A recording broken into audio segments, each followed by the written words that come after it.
Welcome into another edition of the DLF Dynasty podcast. I am Dan Myler with Ryan McDowell and Matt Price. Fellas, week 9 is pretty much in the books. We're recording on Sunday night as always, and there was some good, there was certainly some bad, and there was a lot of ugly out there, Matt. There was one or two fun games, and the rest of it was pretty ugly, pretty garbage for fantasy.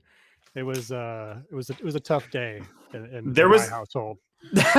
There was a point where I thought there was one or two good fantasy players, really, because it was brutal, especially in the early afternoon games. It felt like there were going to be some real low scores. Ryan, there are going to be low scores that win your fantasy matchups this week for sure.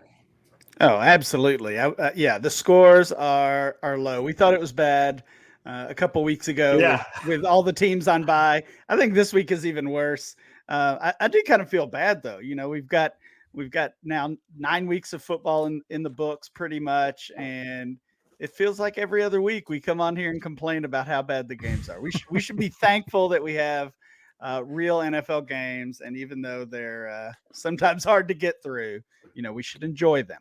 Yeah, and a lot of the negativity can be pointed at bad coaching. Some of it can be pointed towards backup quarterbacks playing under center, and poor defensive performances certainly have to be part of it as well.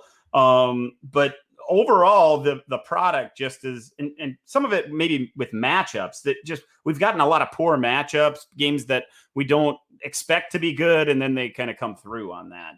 We're going to go through each one of the games. Our trade deadlines are right around the corner, and Dynasty trade deadline week is like, I don't know about you guys in your leagues, but in my home league, especially, and some of the leagues that the three of us play together in, trade deadline week is one of the funnest weeks of the season. You're up backs against the wall. If you're going to make that move, you got to do it now.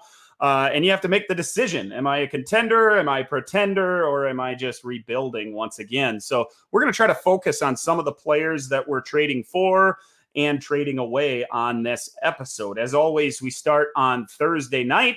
That was the Colts and the Jets. Indianapolis won that one 45-30. It wasn't as close as that even really points out. Jonathan Taylor, the story here, 19 carries, 172 yards, and 2 touchdowns. And as we said in the preseason, guys, Jonathan Taylor can have these blow-up games and carry you to wins. Those couple catches every week, those are the difference makers, really. 2 catches for 28 as well. Ryan, Jonathan Taylor, what else can you say? He's in the conversation for running back 1. I think he is the RB1 in Dynasty at this point. You know, obviously injuries over the past week or two to some key players in that conversation. And I'm not sure there's much of a conversation really between Taylor and anyone else. I know DeAndre Swift has his supporters. He's put up some big PPR numbers, but he's obviously not the same type of running back. And as you alluded to there, the hints of pass game involvement that we're getting from Taylor feel like just a little bit of a tease, but it's enough, I think, to put him in that RB1 spot. Yeah, and all he needs is those 2 or 3 plays. And as we've seen a couple of weeks ago, he can turn one of those screen passes into a 50, 60, 70-yard touchdown and change your week. He's done it so many times already early in his career. I agree with you. He looks like the RB1 in Dynasty. On the other side of the football here for the Jets, they had to play with a backup quarterback or really a third-string quarterback, guys, for most of the game. Josh Johnson, he was pretty good, 317 and 3 touchdowns. So maybe just not rookie quarterbacks, highly picked rookie quarterbacks can play well in that New York offense. We'll see what happens there. Other than that, Elijah Moore had his breakout game. Really, really good to see. 8 catches, 84 yards, and 2 touchdowns. Coming off a week last week where he goes 6 for 67. He's going to be a guy that we're talking about putting in our lineups now moving forward. Looks like the most dynamic playmaker in that offense. So a lot of fun to see from him, especially as a late first, early second round pick, depending on your settings in rookie drafts last year. Outside of that, Matt, the running game, Michael Carter, 13 carries, 49 yards, and 1 catch for 37. Not quite. It seemed like that Indianapolis defense was keying in on Michael Carter. They wanted to stop him. Yeah, they did, and he didn't get the target volume in the offense he's gotten the previous 2 weeks, either 9 targets in week 7, 14 targets in week 8, just 2 this week. So you'd like to think that that's something we can count on from Michael Carter, but it still seems like it's going to be a guessing game in that regard with him. Ty Johnson performed better than him as a receiver this week, so he's getting the majority of the touches in that offense. But I struggle to see. I mean, you guys tell me what if you think I'm wrong, but I struggle to see a player here with Michael Carter that is going to be a foundational player for a dynasty build. He's going to be a nice flex play for you, bye week injury emergency kind of like baseline player. But I just don't think he has that ability to be a top 10, 15 running back, I don't think, unless he gets those high target volume games. So I think I've seen enough now. We've had 2 games in a row. This is a down week. Honestly, probably last week was the time to move Michael Carter. But an okay game this week, not the 32-point game of week 8, but some reasonable deals in the trade finder for him. Some surprising deals, to be honest with you. Someone decided to move Michael Carter for Antonio Gibson. I know Gibson's been disappointing, but I think I'm willing to make that move. I'm pretty sure you guys would agree there. Kadarius Toney, obviously disappointing today, but we've seen the upside there. I'd happily take that deal. 23 third, and AJ Dillon and a first, all for Michael Carter. I'll take any kind of first for Carter, I think, at this point. And then if you want to take a shot on Cam Akers in a 2022 first for Michael Carter. So these are all deals that are happening right now, maybe not necessarily off of this week, but if I can get any kind of first round pick, that kind of valuation for him, I'm okay moving on from him, even though he's still a young player, still some upside there, but just not someone I see as being a foundational part of a dynasty build right now. Yeah, I wrote about Michael Carter a couple of weeks ago in the rookie report card, and I pretty much echoed what you just said there, Matt. Just not really a franchise back, not a guy. Yeah. I'm thinking, there was a couple plays over the last few weeks where he hit open field. He got through that second level of the defense, and he was looking square in the eyes of a safety, and he didn't even make a move. So he didn't even try to get around him. He just kind of ran into him, and we got the 16 yards. So he gets what's blocked. And yeah, if he catches a few passes, which he's good at, he's going to provide some value. But I just don't think he's the guy that they're going to turn around and continuously, even if they are good, even if they were good right now, give the ball to him 16, 18, 20 times a game and highlight him in the pass game. I mentioned that the Colts were watching him closely. They didn't want to see what they saw last week when they watched film with Michael Carter. They were rolling defensive ends and outside linebackers off on him out of pass rush to make sure Carter wasn't catching those checkdowns as he did a week ago against Cincinnati. So, I'm in complete agreement. If you're banking on him, I guess you got to continue to do that if you're a contender. But if you're not, he's a guy I'm moving on from as well if I can get good value. The other guy worth mentioning, just since it is the focus of the episode, if you can get anything for Jamison Crowder, you're probably trying to do that. Probably, I don't know, take one of them young guys, Gabriel Davis or Paris Campbell or Ramondre Stevenson. If you could get him still, you're probably only getting a third-round pick if you're trading for him for a draft pick. But he's a guy we're probably moving on from. He's more of a roster clogger than a guy we're looking to start. Let's talk about these Sunday games, fellas. The Ravens, it took overtime, but they came back and beat the Vikings 34-31. Lamar, 266 and 3 through the air, also threw a couple of picks, but 21 carries for 120 yards. He was a running back one and a quarterback one, all rolled up into one. And Marquise Brown came through late in the game, especially 9 catches for 116 yards on 12 targets. So, man, there's a lot to go through here. Let's start with Hollywood Brown there, Matt. He's a guy you were watching on Sunday afternoon. Yeah, he's just really good, and I think we've talked about this in the last couple of weeks, but the value that is being placed on him just is not catching up to the production on the field yet. This is an exciting offense all around. I think all of these guys are buys. Bateman, Andrews, all of these guys I think are buys right now, at least for the rest of this season, while we have this anemic running game outside of Lamar Jackson, right? So Marquise Brown still very reasonable price. Noah Fant straight up. Keenan Allen, if you're trying to diversify, get younger, buy back some years, I think that's a fine deal. I think that for the rest of this season, they're probably a toss up in terms of who's scoring more the rest of the way. But buying back the years there, I like that a lot. And even offering your first and third, which has happened a couple of times in the trade finder over the last week, are deals that I'm willing to do for this guy.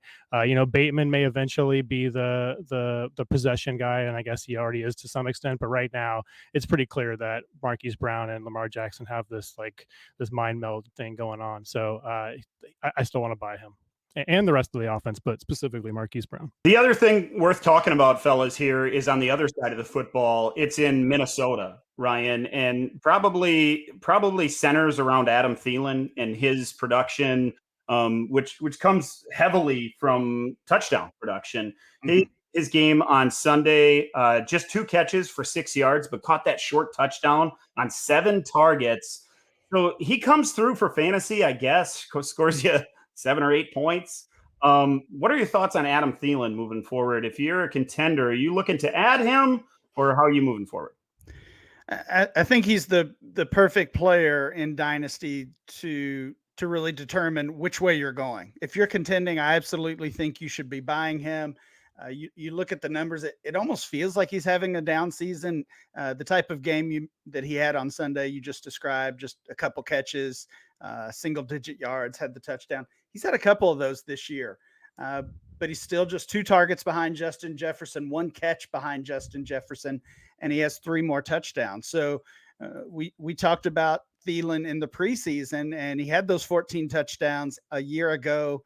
Obviously, a big portion of his production came via the touchdown, and there were questions if that could continue and repeat itself. And here we are halfway through the season. The Vikes have 8 games in the books, and he has 7 touchdowns on pace to match that number.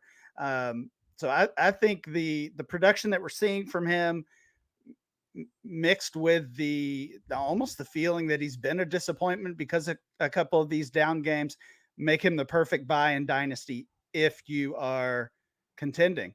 On the other end, if you're not and you've got him, he's absolutely a sell because he still has some real solid value and can help a contender. Yeah, solid value because of those touchdowns. You mentioned 7 scores on 45 catches for 477 yards there, Ryan. Touchdowns in 6 of the 8 games that the Vikings have played. So the production leads to, or at least his production so far has been consistent because of those touchdowns. I'm trying to sell him. I'm moving him off my rosters. 31 years old. I guess if you're a contender and you're playing him as a wide receiver 3, you're pretty thrilled with that kind of production because he's putting up wide receiver 2 type numbers almost week in and week out. The last guy we should talk about here is Devonta Freeman, Ryan, because he comes through once again, 13 carries, 79 yards, and also catches a short touchdown. Not really a weapon anymore in the pass game, but certainly the preferred option in that backfield for the Ravens. And as we know, over the last couple of years with Lamar back there, any running back that's getting any kind of volume is a guy that we want in our starting lineups. Yeah, this is kind of what we've been chasing this season. Obviously, in the preseason with J.K. Dobbins and Gus Edwards before they went down with injuries, and then with Tyson Williams early in the season. We just want whoever that lead back is, and they haven't really had one. They've shared that role with these veterans and with Williams a little bit earlier. I know Latavius Murray is still out, but it looks like that Freeman is claiming that role. He played more snaps and ran more routes than the other 2 active running backs in that game on Sunday.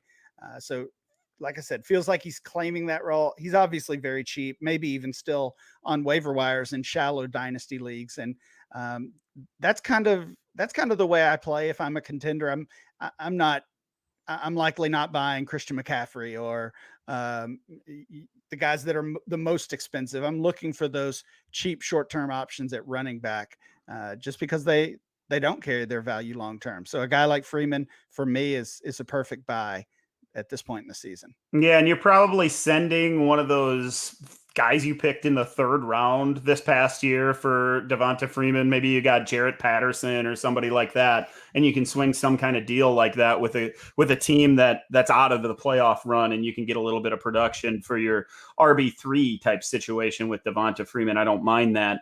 Rashad Bateman had a decent stat line: 5 catches, 52 yards on 8 targets. Mark Andrews 5 for 54. And then we can't go through a game without mentioning the studs from Minnesota. Justin Jefferson, just 3 catches, but 69 yards and a touchdown. And Dalvin Cook went over 100 on the ground and caught 3 for 12. Tyler Conklin, guys, a name that we're talking about guys we can add. If you've been struggling along at tight end, Conklin, he's catching the ball. 5 for 45 on 7 targets. He's a part of that offense.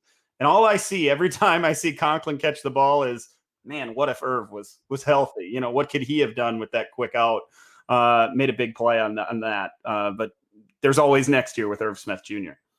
Let's talk about the Patriots and the Panthers. Man, if there's a disappointment in the NFL, it's probably the Panthers. They've been bad since starting off 3-0. Patriots win this one 24-6. And if you started a Panther or a Patriot this week, guys, you probably came away disappointed, right? Nobody really came through for us. What are you doing? What are you looking at out of this game, Ryan? Yeah, this one was ugly. I guess silver lining here, we did get Christian McCaffrey back on the field. Quickly took over as really we all expected that backfield, that running back role. Chuba Hubbard, Amir Abdullah playing small roles, totaled just 4 carries between them. McCaffrey also led the team in receiving. Unfortunately, it didn't take much to lead the team in either of those categories. As you said, the offense, Sam Darnold especially, just so bad. I am kind of thinking about McCaffrey and thinking back to what happened last year. He came back. We gave up on Mike Davis, sometimes even dropped him potentially, especially in seasonal leagues. Let's not do that with Chuba Hubbard. Just be a little more patient. Unfortunately, McCaffrey has had trouble staying on the field. So again, thinking about those shallow dynasty leagues, hang on to Hubbard for the next few weeks just to see how this plays out. Or if you've got McCaffrey on your roster, potentially even use this as a buy low chance for Hubbard. Yeah, try to get that handcuff on your roster. Hubbard just 3 carries for 3 yards. He did have a nice catch down the left sideline that I saw, 33-yarder actually. So I like that. That's good advice. My advice out of this one is probably centered around Damian Harris. He's a guy I'm going to try to sell.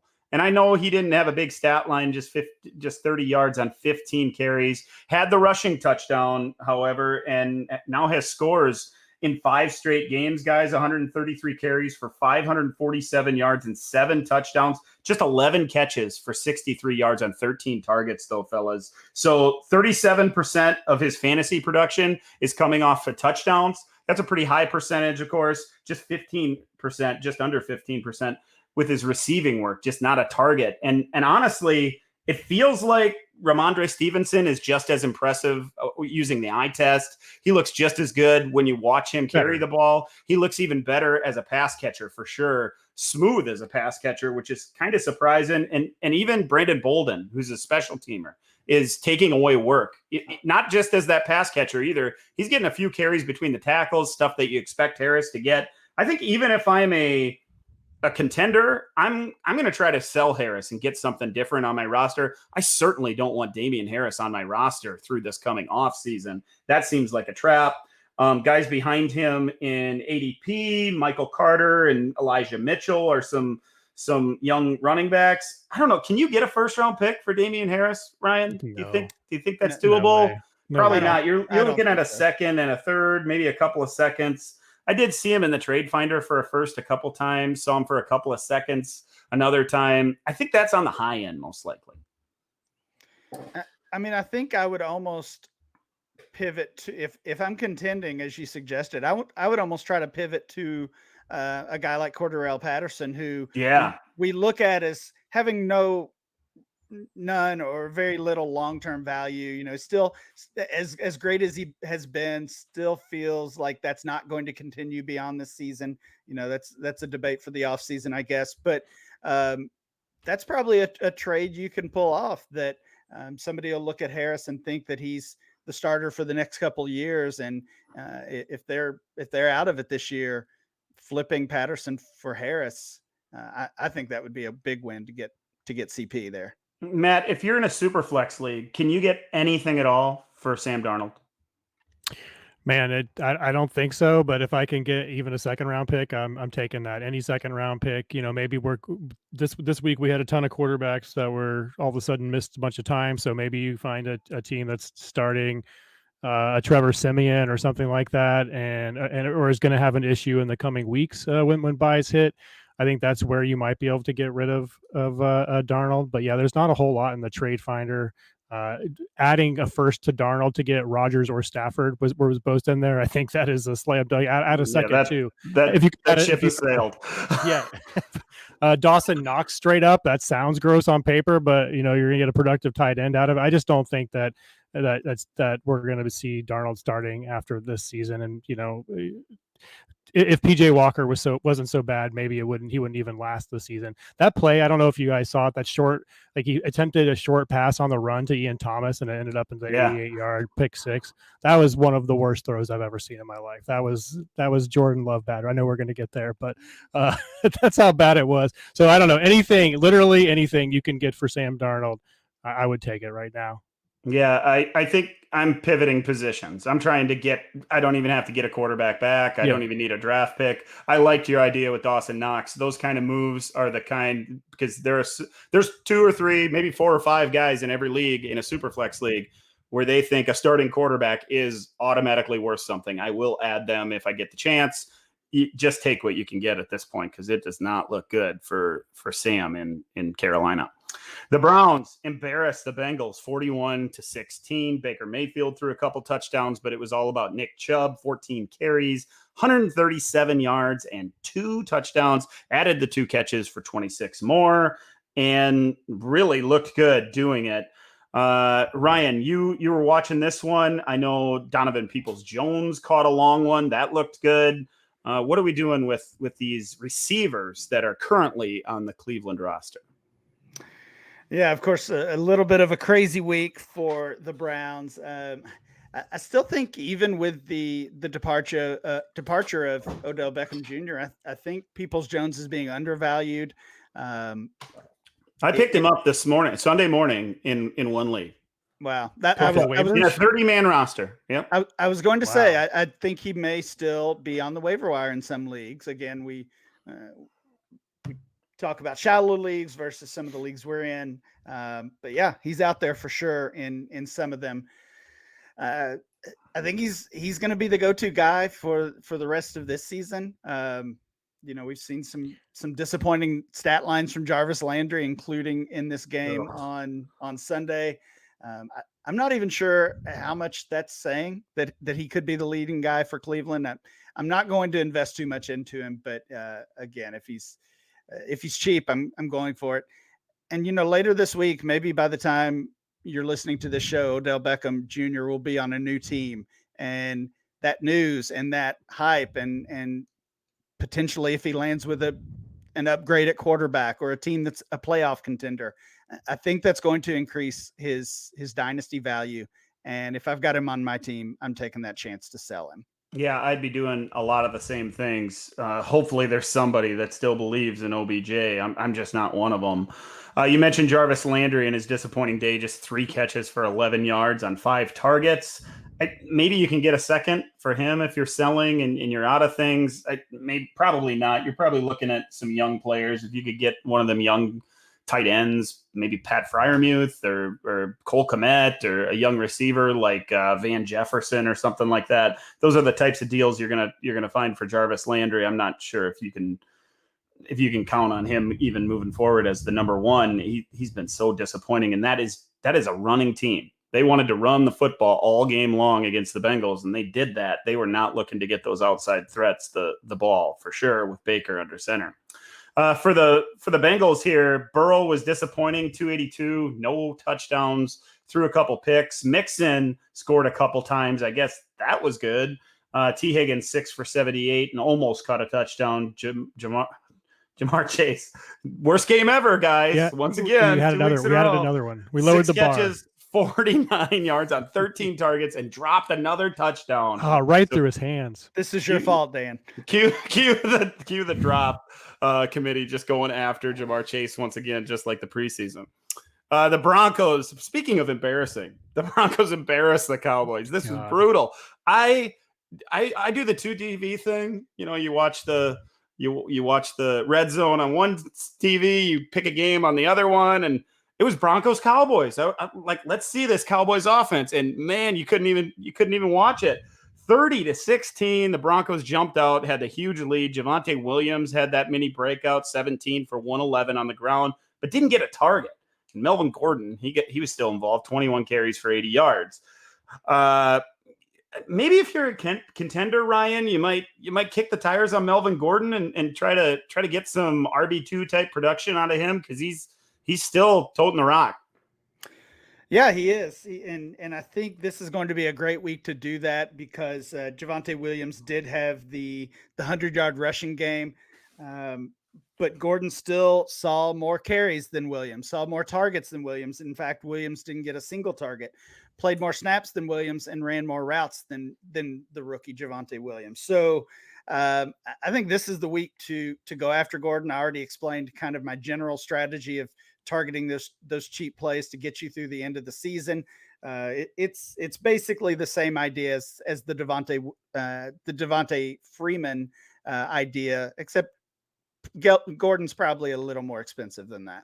Yeah, bump that up just a little bit. And then on the other side of things, Ryan, if you're not contending, you got to try to sell him. You got to get that second round pick if you can. You get that younger player. He's definitely on the trade block in your league, one way or the other, most likely. Another guy on the Broncos that I'm thinking about selling is Tim Patrick. It just doesn't feel long term with him. He had another nice game, 4 catches, 85 yards, and caught the touchdown on 5 targets. But with Jerry Jeudy there, with Cortland Sutton there, with Albert O there, and Fant there, the running back, of course, Javonte Williams, there's just not enough room for all these guys. Tim Patrick is lowest on the totem pole. If you can get a third, I'm probably doing that.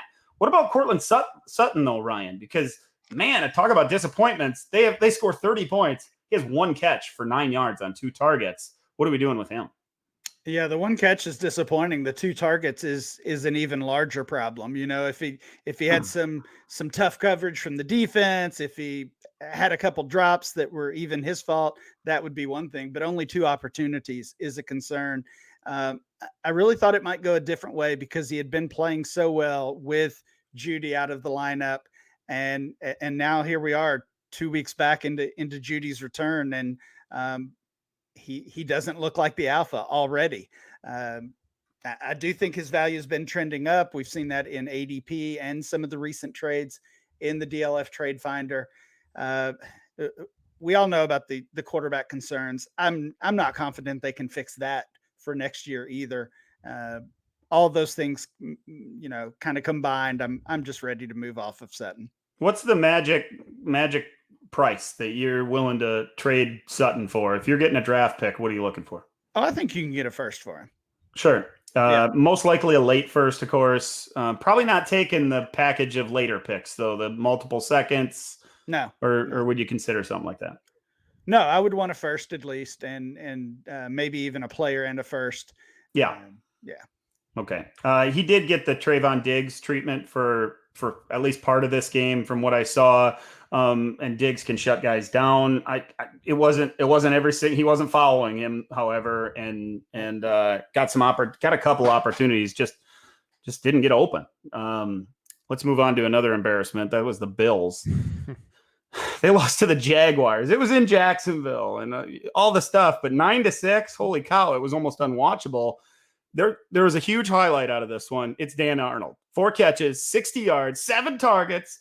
Guys, I'm on the Dan Arnold Express. And in these leagues, every week starter. He's an every week starter. Where I have been depending on Noah Fant. I had Robert Tonyan and was disappointed in that until he got hurt. like welcome Dan Arnold to my starting lineup. He's a guy we can go get for relatively cheap if we need him. I don't think there's a lot of people that think he's a long-term answer in Jacksonville or anywhere else. He's jumped around the league. And, he catches first downs. He catches the football when it's thrown his way. He's a big part of the offense right now. And that's hurting some of these other young pass catchers in Jacksonville. But if you can slide Dan Arnold into your tight end spot in your lineup, I don't think you're going to be disappointed very often.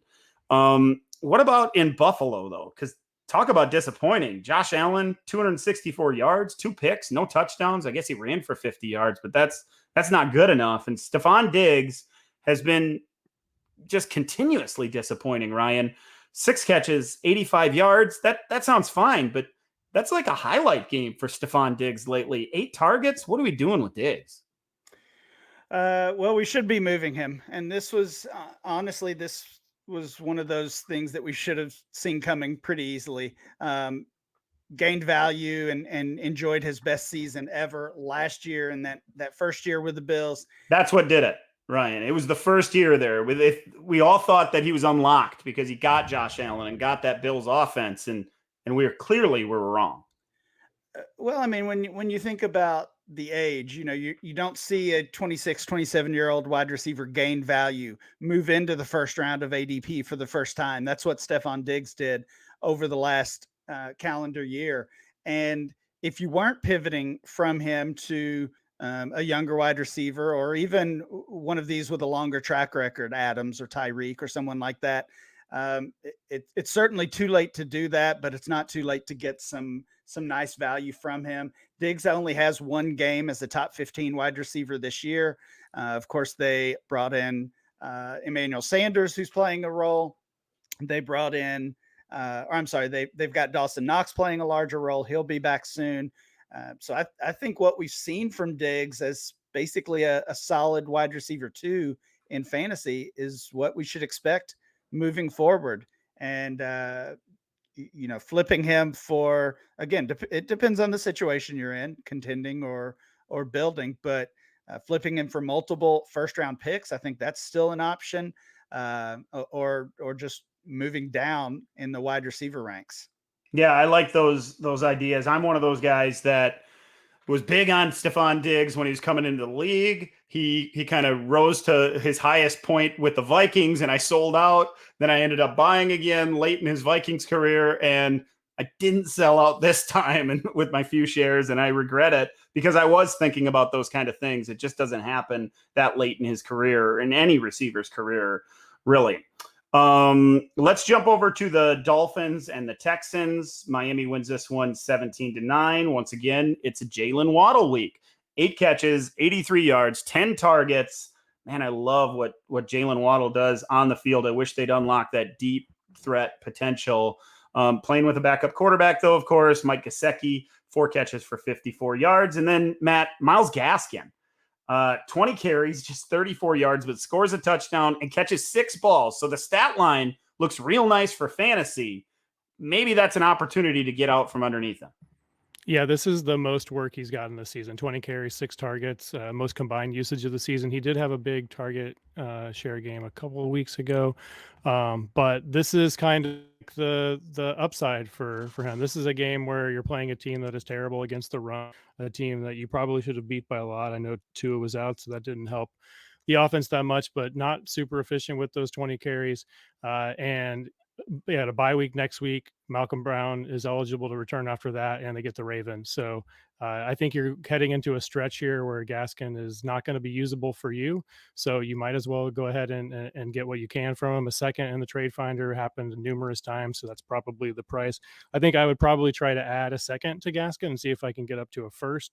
And if I can only get a third, I guess I'm probably holding at that point. I just don't see him as being that usable coming up. So get what you can, I think. Yeah, the problem, you mentioned it, Matt, going into the bye week, it's so hard to sell fringe rosterable, or at least fringe startable players going into a bye week. Ryan, you got any thoughts on Gaskin, what you can get on the trade market? I don't think it's great, unfortunately, as Matt kind of alluded to. Even though he has been productive, he's the RB14 over the past 5 games. but I don't know. Maybe this is just taking my own thoughts into it too much. I feel like everybody kind of knows what he is, and nobody's really falling for it. If you can get a second, ultimately, I would take that. Yeah, I would as well. Speaking of getting a second on the trade block, on the trade market, Brandon Cooks is probably hitting the trade block in your league. He's a guy that's gotten a lot of attention lately in Dynasty League. 6 catches, 56 yards on 13 targets this week. We were all kind of waiting for Tyrod to get back, hoping that would really put him over the top. It didn't happen in this one. Tyrod threw the 3 picks. That Dolphins defense keyed in on Brandon Cooks, that's for sure. He's a guy that's worth less than a first and probably more than a second in a lot of leagues. Going to be hard to find that right spot. I think he's one of those guys that if you can get him for the right price and you need that wide receiver 3 in your lineup, I'm willing to buy him. But if I can get more than that second round pick, I'm probably willing to sell as well. Yeah, how about the Falcons and the Saints? The Atlanta comes back and wins this one with a field goal late, 27-25. Matt Ryan was great, 343 and 2. Also added a rushing touchdown. And then Cordero Patterson, once again, 6 catches, 126 yards on 6 targets, just the 10 rushing yards, but looked like the best playmaker with the ball in his hands on the field once again outside of Alvin Kamara in that game. Speaking of Kamara, 13 carries, 50 yards and a touchdown, caught 4 for 54. Ryan, what are your thoughts on Kamara and what are we doing with him? My thoughts are basically the same as they've been all season. I want to pivot from Alvin Kamara to another running back, or depending on your league setup, potentially a wide receiver if you've got multiple flex spots and you can make that move easier. We talked a little bit about it last week that the Saints, of course, acquired Mark Ingram, immediately got him involved a week ago. Ingram played even a larger role here in this game. And I think, again, that's what we should expect moving forward, that Kamara is going to have to be super efficient because he's going to get between 15 and 20 touches instead of 24 to 28 touches as he was getting earlier in the season, sometimes even more than that. And as great as Kamara is, I don't think that we can count on that efficiency with Trevor Siemian or certainly not Taysom Hill as the quarterback moving forward for the rest of the year. Yeah, you mentioned Mark Ingram. He played 26 snaps and ran 11 routes and was very involved in that Saints offense. And that's all eating into what Kamara is able to produce. So, the other back of the story, miniature story among the Mark Ingram being signed is they gave him that extra year on his contract. So he's not going away. He's going to be back in New Orleans next year. So Kamara is going to have to continue to do this. And we've read this book before. We've seen how this plays out. Ingram is just a thorn in our side as a Kamara manager. It's kind of painful to watch. I mentioned Cordero Patterson's stat line, fellas. He's probably been traded in your league. In a lot of leagues, he's already been traded for a second round pick, right? But it's been long enough since his breakout, and he's continued to do it. I think he could be available once again if he didn't end up on a true contender. You could probably send that second back and get him back. Targeting young players is always a good idea too. Those receivers that went in the second round this past year, guys like Kadarius Toney or Terrace Marshall, young running back. Maybe you could get A.J. Dillon for a guy like that if you're willing to sell Cordero Patterson. I'm certainly willing to buy him. You mentioned him earlier, Ryan, if you can get him. Speaking of buying, Trevor Siemian, guys, 249 yards and 2 touchdowns. Matt, I don't know if he's going to hold on to this job. Can you get Taysom Hill still? Can you add him on Superflex leagues? That's what I want to do. I want to speculate a little bit, and that's being completely honest. That's what we're doing. Maybe Trevor Siemian maybe that's what they want out of the offense right now. Somebody who's just going to run it as desired, and not make too many mistakes. I think that's what we're going to get out of him. But Taysom Hill, I mean, I feel like he must not have been completely healthy. I know he cleared the concussion protocol. He did have some snaps in this game, but maybe that's why they didn't have him in there this week. There just wasn't enough time to incorporate him in the game plan completely while he was recovering. But he torched the Falcons last year, both on the ground and through the air. And I feel like they probably would have got this one with him in there. So we're completely speculating. We don't know if he's going to get the starting role next week or at all this season. But if I can get him for a second in a super flex league, I think that's the price I'm willing to pay at this point. And that price is definitely available according to our trade finder. Some other deals in there: Mike Davis in a third for Taysom Hill, Will Fuller in a third for Taysom Hill. And then I got to one where it's kind of the line. I think that late wide receiver 3, mid wide receiver 3 range is probably where I'm going to draw the line with Taysom. So there was one in there for Laviska Shenault. That's kind of like right on that line for me. I'm probably not doing that one, but anything cheaper than that second round pick or a player in a third is a price I'm willing to speculate with. I don't know. I have a little more concern than you do, I think. I mean, thinking about the other quarterback in this game, Matt Ryan, like there's a chance Matt Ryan is cheaper than that in a super flex league. Good point. And I know Ryan's been up and down this year, but I know as long as he's healthy, he's starting the rest of the year. I know I like the weapons around him. So that's just one example.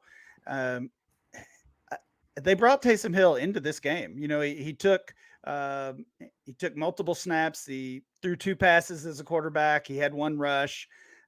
So I don't know. I'm not sure if it's a health issue with him or if they just liked what Simeon did a week ago against the Bucs, which I liked what Simeon did. You would think they did.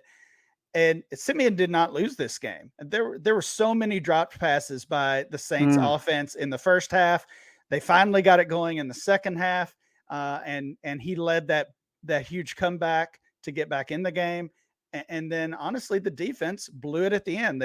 They let Patterson, the biggest playmaker in that game, at least at least that's how it was today, make that big play that killed them at the end. So I just don't think you can put this loss on Simeon at all and say that Hill would have won the game for him. And to me, guys, point. Go ahead. I think that's a fair point. I just, for fantasy purposes, if you can get a quarterback that has performed in the past as a top 5 kind of option, just because of what he can do on the ground, and I can speculate and get that for my late second if I'm a contender, that's just something I want to do. I think I would do that more so than I would go for a Matt Ryan type, unless I was just looking for that quarterback starter, that quarterback 2 that I needed to know I could plug in every week. So like I said, it's a speculative move, but to get that upside for so cheap. So, you're right. You might be right though. Maybe they just want to have that tactical advantages of bringing him off the bench and being able to do those special plays with him. And if they elect to go that way, then obviously this move would not work out. Let's be honest, guys. If you're starting Trevor Simeon over Taysom Hill, you don't want to start Taysom Hill at quarterback. That's what it feels like. When I saw that announcement this week, I thought they don't see him as a starting quarterback. There's no way they do. I just don't know if we can say that after last week, in a week where he didn't practice much, and they had this kind of continuative game plan from Jameis. Obviously, Trevor Simeon, I think, matches up more with the game plan that they're going to run with Jameis Winston. So I think we give it another week and then decide. But if the over under is 1.5 starts for Taysom Hill, I'm taking the under for sure. I don't think he gets 2 starts in this. It's going to take an injury, I think, at this point. Okay. How about the Giants and the Raiders? Giants win this one 23-16. Devontae Booker nearly hit 100 yards on the ground, got 23 through the air. As far as the Giants go, Matt, I guess there's a handful of pass catchers we need to talk about. Evan Ingram had a sick 30-yard catch for a touchdown, his only downfield target of his career with the Giants, it feels like. Kadarius Toney just 1 catch for 9 yards. Galladay wasn't a real big factor either, just 2 catches for 28 on 2 targets. What are we doing with these pass catchers in New York?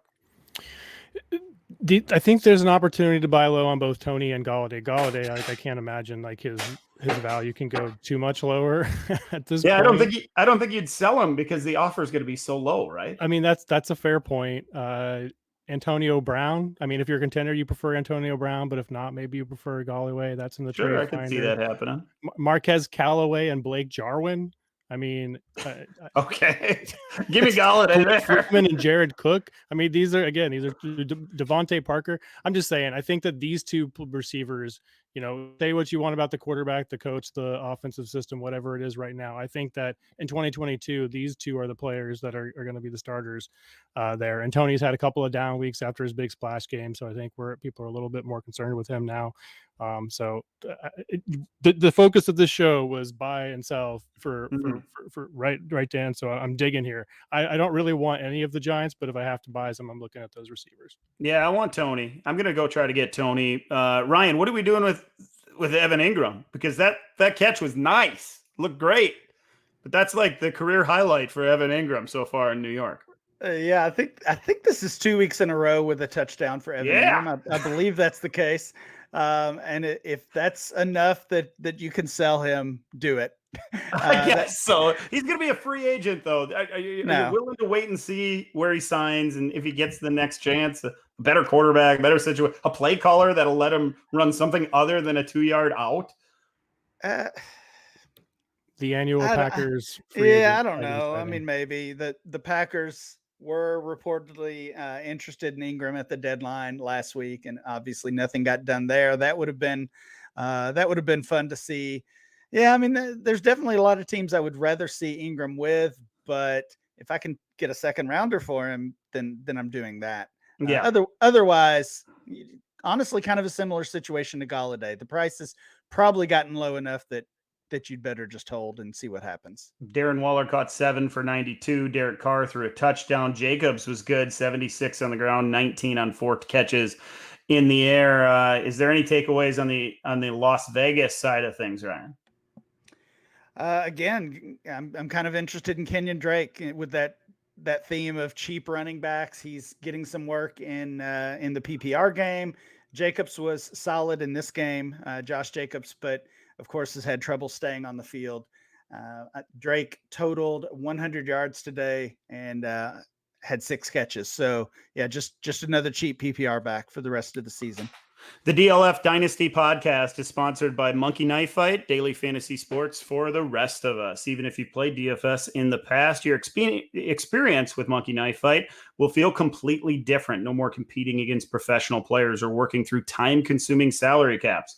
With Monkey Knife Fight, you choose from unique, easy-to-play games, including the popular More or Less contest, where you can bet on if your favorite player will have more or less yards than predicted. You can also play all the other major sports, as well as golf, UFC, NASCAR, and more. Sign up for a new account with Monkey Knife Fight with a first-time deposit and receive a full year of DLF Premium for free. In addition, Monkey Knife Fight is going to match that deposit up to $100 with the promo code DLF. That's it.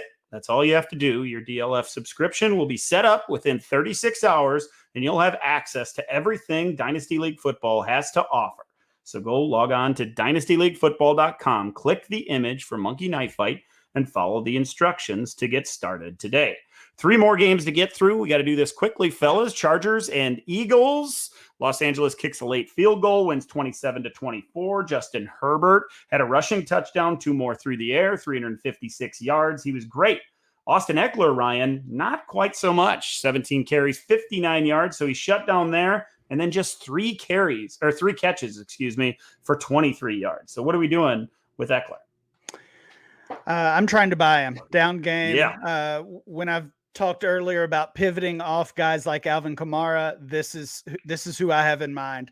Eckler was pretty quiet in this one on Sunday, but if you could use that as any kind of path to a trade, and again, you're not getting Austin Eckler cheap. It's going to take a player like Kamara, or multiple first-round picks, or something like that to pry him away. But he's got 5 games already as a top 8 running back on the season.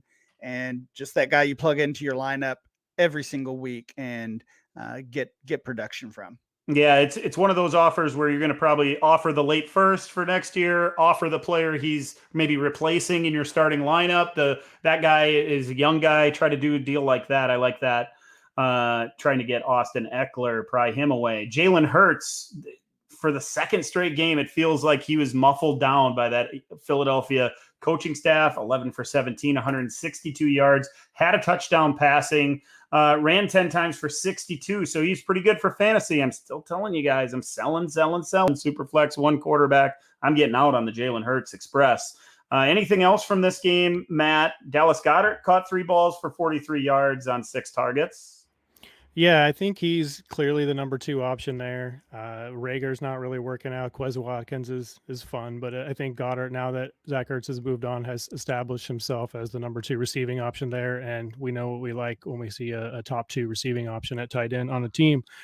So I bought him this weekend. Full disclosure, I paid on a strong contending team. I paid Travis Etienne straight up for him in a 2-point per reception for tight end league. Probably pretty steep, but if he's going to be a top 6 tight end, I'm happy to take that. And I think he's in that conversation still, maybe even more reinforced behind those top guys, the Pitts, the Kelsey, the Waller, the Andrews, the Hawkinson of the world. The Kittle, we got to throw him in there too. And I thought I wanted to buy him even more until I went to the Trade Finder. He's kind of expensive in the Trade Finder, so maybe that's what it costs for him now. There was a couple of deals that I definitely balked at. Goddard and a first for Pitts. No, thank you. I'll take Pitts side. Goddard straight up for Kittle. I think I'm still taking Kittle there.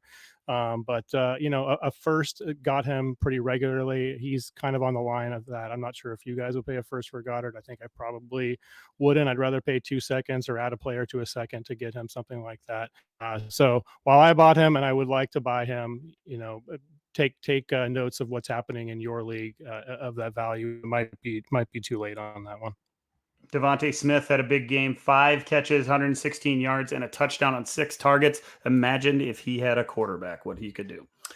The Cardinals, they beat the 49ers 31-17. James Conner, a couple rushing touchdowns, 96 yards on the ground, then 77 more on 5 catches and a score after Edmonds goes down. He just carried fantasy managers. He probably won if you have James Conner, because he's probably the last starter in your starting lineup, or at least hopefully he is. I don't know if there is a lot to do out of this game, but if there is, Matt, it's probably surrounding Conner. Yeah, I think you got to hold or you got to sell. I mean, if you're not contending, you get rid of them I don't know if you can get a second round for a pick for Conner. Maybe you can. Maybe no. I mean, I guess, if you can do that, absolutely do it. But with Chase Edmonds, I haven't seen the latest on his injury though, but went out early with injury. Otherwise, we might be talking more about Chase Edmonds right now. But if he is out, Conner, I think, is definitely in your starting lineup as a contender. And if not, get him off your roster. For the 49ers, Kittle was good, 6 for 101 and a touchdown in his return. Brandon Ayuk played great. He looked awesome out there, 6 for 89 and a score on 8 targets. Debo also caught 5 for 63 on 9. Last game we need to cover here, guys, the Chiefs and the Packers. Kansas City wins 13-7, low scoring. Mahomes just 166 yards, the 1 touchdown to Kelsey, who went 5 for 68 through the air. Tyreek was pretty much stifled, 4 catches, 37 yards on 11 targets. The conversation is all about Jordan Love, though. 190 yards in his first start, threw the touchdown to Lazard, threw a bad pick, 23 rushing yards. Ryan, what are the grades on Jordan Love in his first ever NFL start?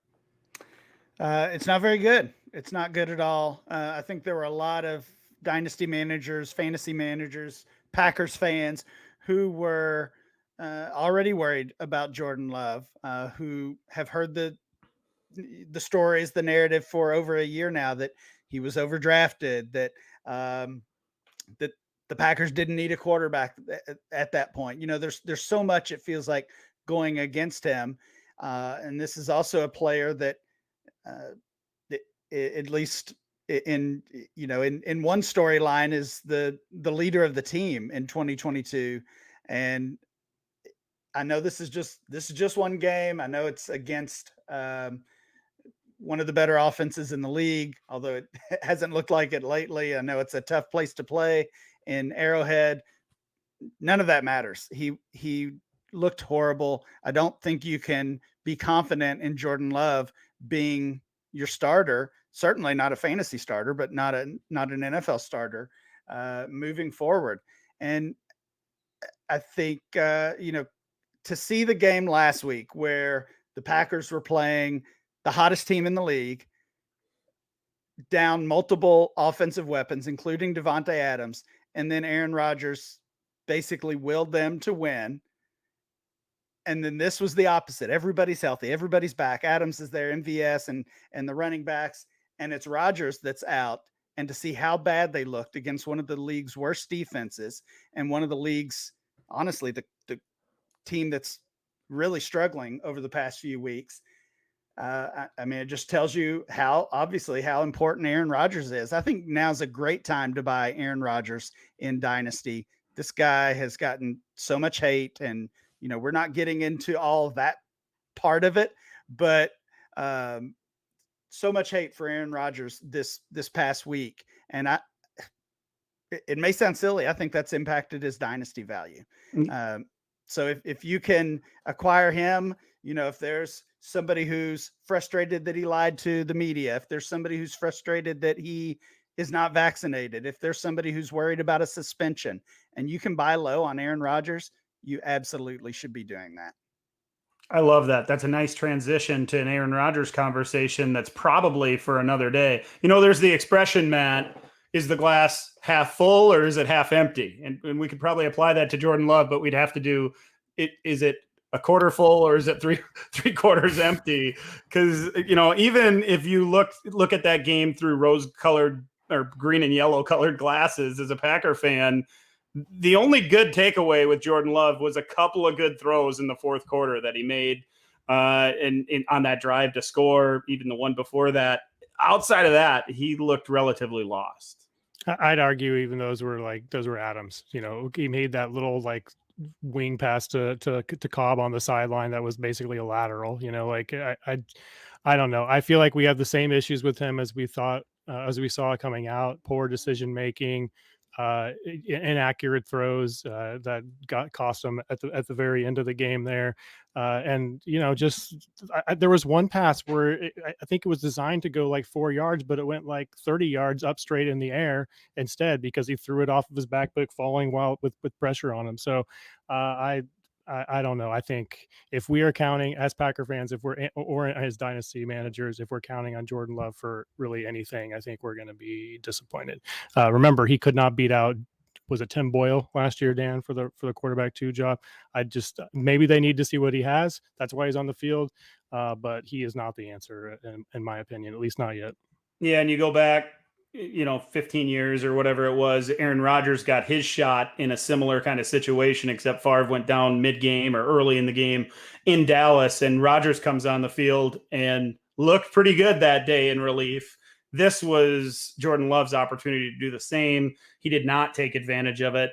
I wonder what Love's superflex value is going to be tomorrow, Ryan. What can, if you're a believer, what can you go buy Jordan Love for? I'd rather have Taysom Hill. Oh, wow. That's saying something there. I'd trade Taysom Hill for Jordan Love in a heartbeat. Yeah, I think you would have that opportunity. I mean, we talked about how low Sam Darnold's value is. I think that's the territory you're talking about. I think absolutely you could acquire Jordan Love for a second rounder in a super flex league. Yeah, and maybe even a little less than that if you get the right situation. So that's something to look at. It certainly doesn't look like Jordan Love will be leading the Packers offense in 2022, or at least the Packers are going to do everything they can to keep him from doing so. Last couple notes from this one. Devontae, 6 catches for 42 yards, 14 targets, so many throws behind him. It was maddening. Aaron Jones, 12 carries for 53 yards. I don't believe he caught a pass, guys. Might not even got targeted in the game. A.J. Dillon looked really good on the interior, though. Once again, 8 for 46, 4 catches for 44.